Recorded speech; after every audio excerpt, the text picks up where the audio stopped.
Non ci sarà il processo per direttissima, ma si procederà con l'udienza di convalida per il 26enne di Pozzuolo del Friuli, arrestato venerdì mattina dai militari della Guardia di Finanza del Nucleo Polizia Economico-Finanziaria di Udine, comandati dal tenente colonnello Andrea Gobbi, per aver rubato il portafoglio e tentato di impossessarsi dei soldi appena prelevati al bancomat da una donna di 70 anni presso lo sportello della Unicredit in via Vittorio Veneto.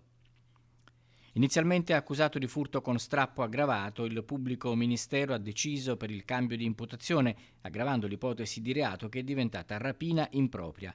L'arrestato, ammanettato in flagranza di reato, comparirà davanti al giudice per l'udienza preliminare per la convalida lunedì. Venerdì mattina, intorno alle 10, il 26enne era stato inseguito e bloccato da un finanziere fuori servizio che si era insospettito dell'atteggiamento del ragazzo che indugiava con lo sguardo sulla donna intenta ad effettuare il prelievo.